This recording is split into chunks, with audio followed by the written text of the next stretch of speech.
Aqui estamos juntos mais uma vez para continuarmos o nosso estudo do livro Lírios de Esperança, de Vanderlei de Oliveira, pelo espírito de Hermance Dufour. Diz Santo Agostinho no Livro dos Espíritos, na questão 919a: examinei o que pudestes ter obrado contra Deus, depois contra o vosso próximo, e finalmente contra vós mesmos. As respostas vos darão ou o descanso para a vossa consciência, ou a indicação de um mal que precise ser curado. Meus amigos, sábio Santo Agostinho. Mas vamos continuar. Com pouco mais de 48 horas após a cirurgia, a cicatrização era completa. Seu estado de ânimo era dos melhores. Reunimos-nos ao professor para visitá-lo. Convidamos Selena para nos acompanhar. O episódio do desmaio havia lhe despertado compaixão em relação ao nosso irmão. Ao longo dos corredores, nas alas restritas, a dirigente mostrou-se assustada e compadecida pelas dores que presenciava. Solicitamos a ela que entregasse alguns lírios ao convalescentes em nome de Eurípides. Com carinho, ela os ofertou nestes termos: Senhor Marcondes, como tem passado? Estou bem. Desculpe-me, mas não me recordo quem seja a senhora. Sou Selena, uma amiga. Já estivemos juntos em reuniões nesta casa. Perdoe-me não ter a lembrança, ainda estou um pouco confuso. Não se preocupe, tenho aqui este ramalhete de lírios, um presente do senhor Eurípides, que lhe entrego em nome do professor e Hermance. Eurípides? Barçanufo? Ele mesmo. O dirigente acolheu as flores ao peito, sensibilizado. Por sua vez, o professor provocou o diálogo. Amigo, como está se sentindo? Estou me sentindo leve como uma pluma e muito emotivo. É como se estivesse me livrado de enorme pressão interna. Não me lembro de ter experimentado esse estado íntimo quando na Terra. Começo a me sentir muito só neste quarto. Gostaria de sair desta ala, andar, conhecer melhor o hospital. Chega de doença. Estamos providenciando algumas medidas nesse sentido. Fique tranquilo. Quando poderei saber com mais detalhes o que aconteceu comigo, professor? Dr. Inácio disse-me algo sobre a causa do câncer. Você passou por uma cirurgia de extirpação. Seria um tumor? Não é bem isso. Era a causa matriz de sua enfermidade na próstata. Foi bem sucedida a cirurgia?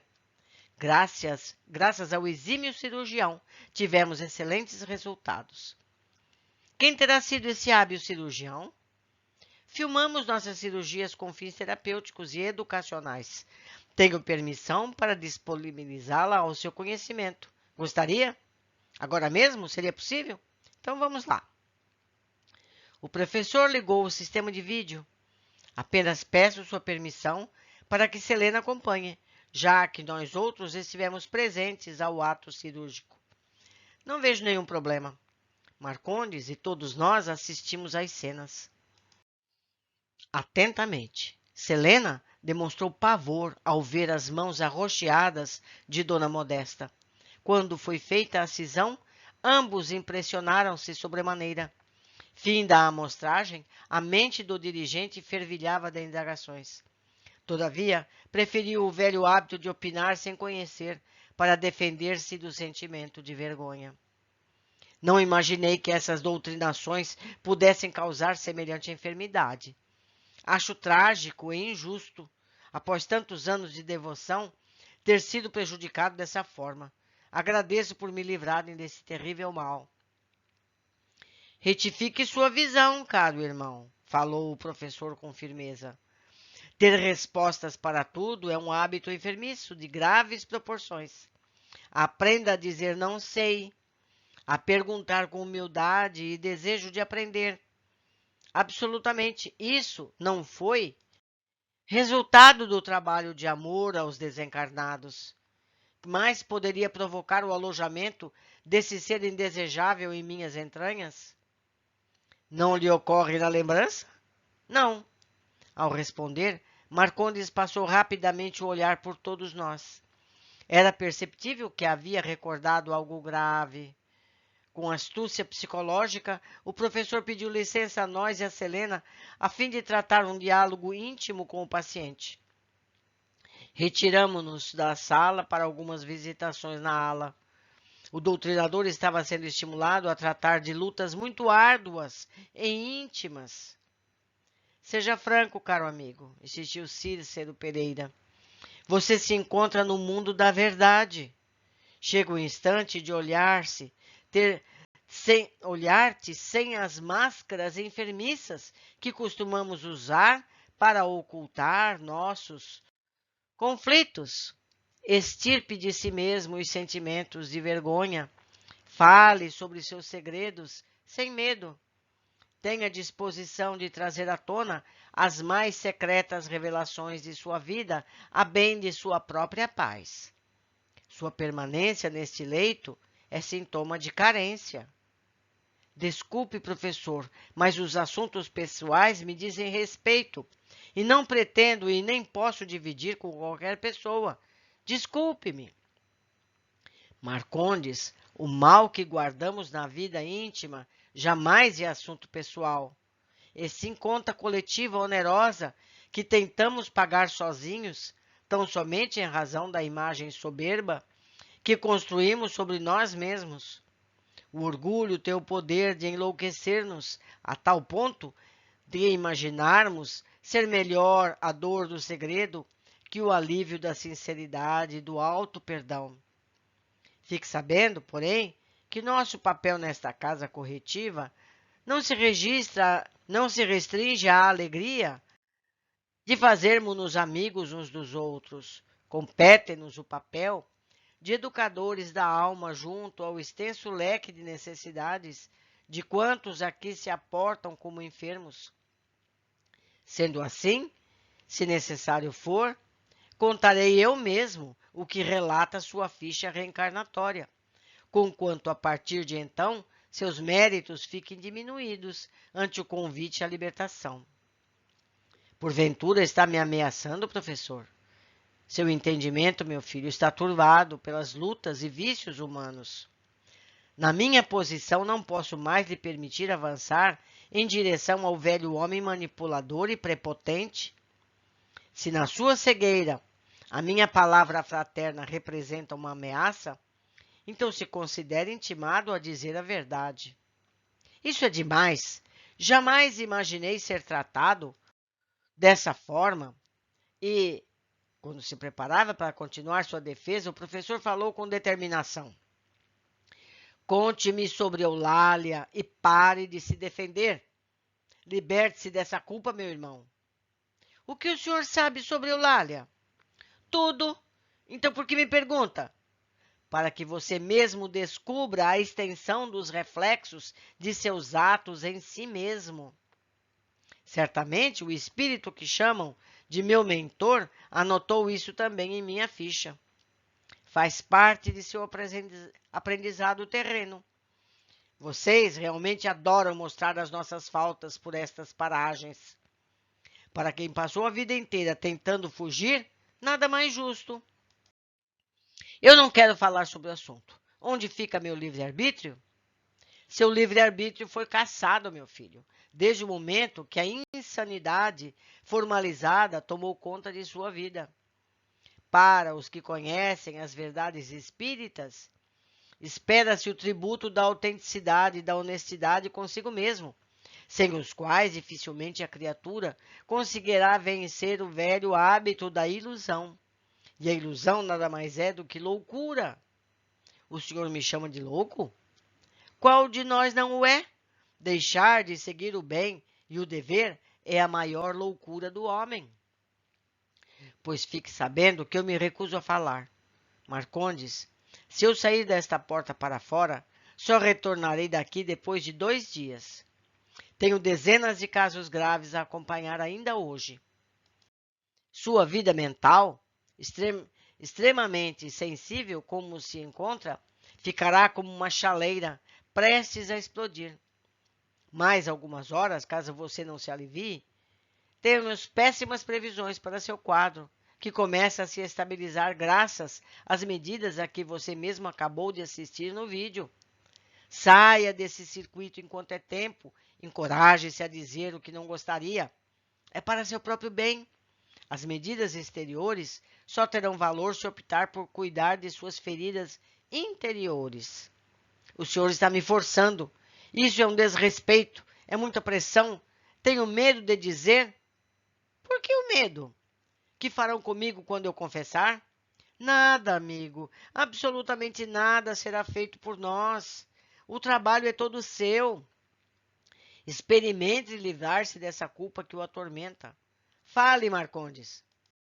Está bem, manifestou irritado. Chega de pressão, eu não aguento mais. Isso é pior que a culpa que sinto. Fale. Eulália foi minha amante, minha mulher preferida. Está satisfeito com a confissão? Sou seu amigo e não seu confessor. Tranquilize-se, disse o professor com humildade. Não há razões para ofensa. Não há razões? O senhor, quando Marcondes preparava uma nova ofensa, o benfeitor cortou sua fala e revelou. O ovoide que você viu na fita veio dela, meu filho. O ovoide veio dela? De Eulália? Sim, veio. Pelo amor de Deus, vamos parar por aqui. O professor, notando o desejo de fuga da conversa, teceu algumas considerações sobre o caso para despertar interesse. Envolvendo-o afetivamente através das informações, acalmou o paciente que, por fim, curioso, mas ainda muito constrangido, solicitou. Se assim deve ser, explique-me com detalhes. O sentimento de culpa forma um campo vibratório dinâmico e receptivo na criatura. As ações que colidem com nossa consciência, especialmente aquelas que são praticadas em milênios de repetição, consolidam os tumores energéticos na vida mental, que irradiam por todo o corpo físico e perispiritual em forma de ondas potentes de atração e retenção. Semelhante teor de energias desenvolve o sistema ecológico vibracional do homem, agasalhando formas de vida correspondente à natureza de suas emissões. A análise microscópica do corpo humano revela bilhões de seres vivendo em regime de coabitação, um autêntico ecossistema na massa corporal. Bactérias e fungos, vírus e milhares de micro-organismos trabalham incessantemente, formando uma extensa fauna e flora celulares. O perispírito, igualmente, é um sistema organizado que reflete a vida mental da criatura. Eulália carrega várias formas ovoides em seu útero, que a ela renderam um câncer fulminante. A origem das provas de Eulália está em vidas pregressas, nas sucessivas e impediosas atitudes abortistas. Mas como essa coisa passou para mim, professor? Não trate como coisa uma alma humana nessas condições, meu filho. Os ovoides, a despeito de sua condição repugnante, são seres que um dia amaram e foram amados. A negação da culpa, adotada para nos defender dos efeitos de nossos erros, cria abscessos energéticos. Você os agasalhou no sistema genital em razão da sublime lei universal da solidariedade. Mas eu não pedi isso. Muito injusto. Não fiz nada por mal. Não precisa pedir. É cláusula da lei natural. O homem é o único animal pensante, portanto, com capacidade de escolher. Sua escolha, porém, implica igualmente responsabilidade pelos seus atos. Pode optar pela vida livre ou pelos regimes de escravidão, jungindo-se aos processos retardatários do sofrimento para crescer. Ao decidir-se pelos caminhos em desacordo com a lei divina, está automaticamente assumindo para si os efeitos naturais do seu arbítrio. Mesmo nos caminhos inferiores da leviandade ou do mal, pulsam os estatutos da cooperação inulidível da evolução e da sinergia. Cada criatura, por deliberação consciente ou por injunções decorrentes da sua insanidade, vive em regime de troca e apoio, submetendo-se aos imperativos da natureza. Por que não me livrei disso, quer dizer, dessa criatura com a morte? A morte nem sempre é alforria. Muitos morrem, mas não desencarnam, permanecem com as lutas do corpo. Tudo depende de como vivemos a vida para que a morte seja luz e paz em nossos caminhos. Que são os ovoides e outras tantas expressões teratológicas da vida, senão irmãos nossos que perderam temporariamente a razão e a consciência? Quem são os corações achincalhados pela zootropia dos pátios infernais, senão almas insensíveis que tombaram na culpa? Quais movimentos obedecem às formas vivas, não inteligentes, acomodadas ao corpo material, senão a atração para a evolução, à qual, igualmente, encontram-se submissas? Só mesmo a soberba humana poderia imaginar uma caminhada livre de semelhantes desígnios do crescimento. Evidentemente, o homem, único depositário do pensamento contínuo, é convidado a outro gênero de caminhada, conquanto ainda posicione como quem prefere os percalços do instinto, atraindo um contingente de dores voluntárias para si. De que me valeram mais de 4 décadas devotadas à causa espírita? Que sentimento de arrependimento o meu? Ainda sou um falido. Era essa a conclusão que o senhor queria que eu chegasse? Qual o tamanho da minha queda? Marcondes, trajetória igual à sua é rara entre nós. Pouco mais de um mês para se libertar dos efeitos que costumam exigir séculos de reparação. Você já começa a registrar uma profunda alteração na sensibilidade. O ovoide, em seu caso, era uma manifestação viva do tumor emocional, da prepotência e da culpa, um fator de obstrução do afeto. Devido a créditos auferidos no serviço do bem, chegou seu instante de libertação desta prova voluntária. Existem muitos casos que renascem com o ovoide implantado. Foi uma prova voluntária? Exatamente. Para Eulália, eu era um programa previamente acertado para o renascimento. Para você, um ônus adicional. Naturalmente, obedecendo à lei da causalidade. Causalidade? Você também tem seus laços com a história de Eulália, conquanto dispusesse de outras alternativas de quitação, e não as utilizou. Portanto, o câncer que me vitimou foi um suicídio? Quase isso, devido aos seus trabalhos de amor. Conseguimos prolongar sua vida até o termo previsto de sua partida. Contudo, seus últimos 20 anos, tão sofridos com a doença, poderiam ser evitados, caso sua escolha fosse outra. Afinal, sou um falido ou um vitorioso? O que você acha? Não sei, professor. Sinceramente, não sei mais nada. É assim mesmo, meu bom amigo. Quase sempre, ao ultrapassarmos os portais da morte, mesmo guardando extenso conhecimento espiritual, sentimos-nos sem resposta, sem referências. Somente o tempo responderá a essa indagação. O trabalho e o estudo lhe ensinarão a aferir melhor as sutilezas do templo sagrado de sua consciência. Por agora, acredite que sua situação não é das piores, apenas isso. Ajude-me a entender melhor minha dúvida, por caridade. Meu filho, não existe falência.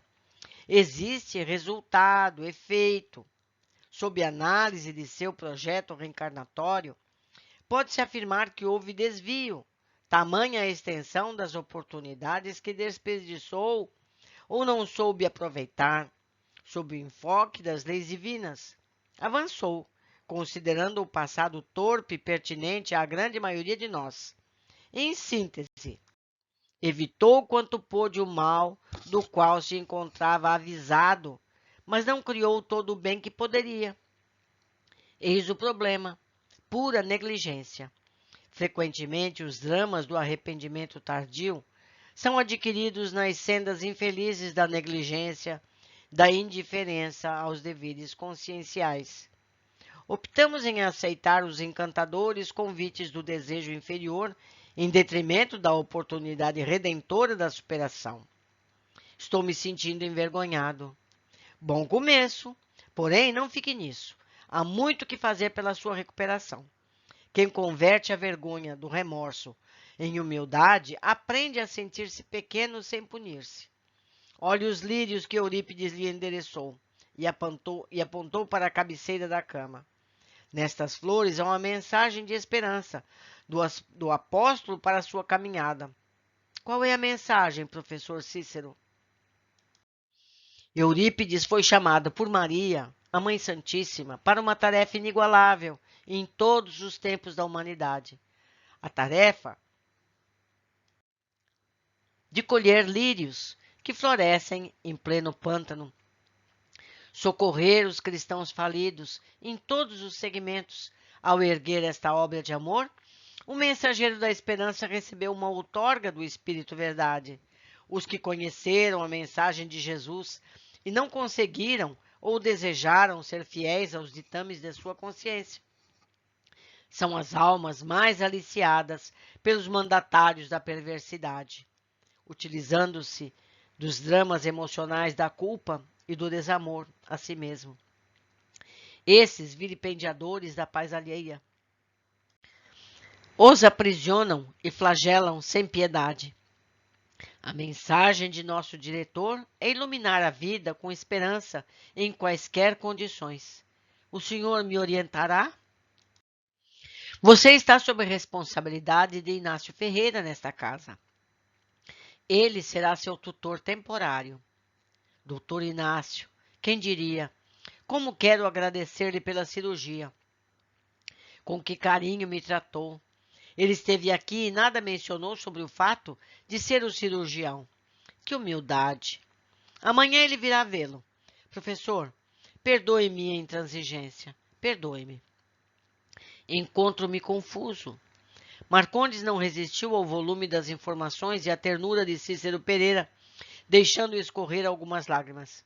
Acalme-se. O choro far-lhe-á enorme bem. Assuma sua condição de paciente em tratamento e tudo ficará bem. O senhor conhece Eulália? Falou o dirigente, um pouco refeito em sua fragilidade. Eulália está aqui no hospital. Quando sair dessa ala, certamente os passos de vocês se cruzarão novamente. Ela sabe que estou aqui? Acompanhou tudo pelos vitrais da sala cirúrgica, orando a Jesus para que pudesse, fora da sala, receber em seus braços a pequenina incubadora com aquele ser desprovido e deformado. O dirigente não suportou a notícia. Mãos aos olhos, teve prolongada crise emocional. Seu pranto, seguido de suspiros de dor, banhava-lhe a alma em novas esperanças. Disse em voz alta e sofrida sobre o quanto se arrependia. Vez por outra, retirava as mãos com as quais tentava segurar as lágrimas e olhava o professor que lhe afagava a cabeça. Por fim, ele se abraçou ao seu tutor como uma criança, rendendo-se ao perdão e ao sossego íntimo. Após algum tempo, no intuito de recompor o companheiro, disse o professor: Posso chamar novamente as nossas companheiras irmã Cicelena para o diálogo? Sim, sim, limpou as lágrimas com um lenço ofertada por Cícero Pereira. Meus amigos, quanta informação tivemos nesse capítulo, não é verdade? Eu vou reler os pontos mais importantes para que a gente possa fixar, entender melhor essas informações tão preciosas. Vamos lá, lembro sempre que as letras em amarelo são cópias fiéis do original. Temos aqui nesse capítulo uma aula sobre tumorações, sobre os cânceres, não é?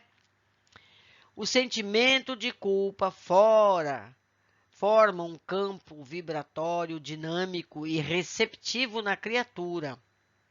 As ações que colidem com nossa consciência, especialmente aquelas que são praticadas em milênios de repetição, consolidam os tumores energéticos na vida mental que irradiam por todo o corpo físico e perispiritual, em forma de ondas potentes de atração e retenção.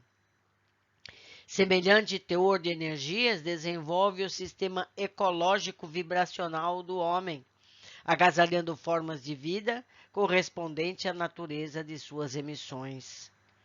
Leiam aqui homem como humanidade, não como gênero masculino. Então, o que nos diz o texto?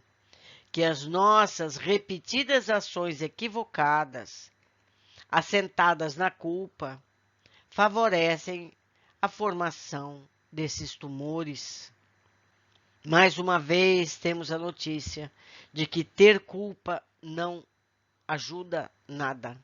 Temos que corrigir os nossos atos. Culpa por si mesma só serve para atrapalhar ainda mais a nossa trajetória. Item 2. Para que fique claro aqui, caso não tenha ficado claro nos livros de André Luiz, sobre os ovoides. Os ovoides, a despeito de sua condição repugnante, são seres que um dia amaram e foram amados. Que são os ovoides, que outras tantas expressões teratológicas da vida, senão nossos irmãos que perderam temporariamente a razão e a consciência? Não é verdade? Foram espíritos que um dia encarnaram, reencarnaram e que por dramas pessoais mal resolvidos entraram em regressão da forma, porque o espírito não regride. Então a culpa faz com que esse perispírito vá se recolhendo dentro de si mesmo, se transformando num ovoide. Fico mais uma vez por aqui, deixando meu e-mail e esperando que vocês façam contato, me ajudando a entender mais e melhor a essas lições. Um grande abraço e até nosso próximo encontro.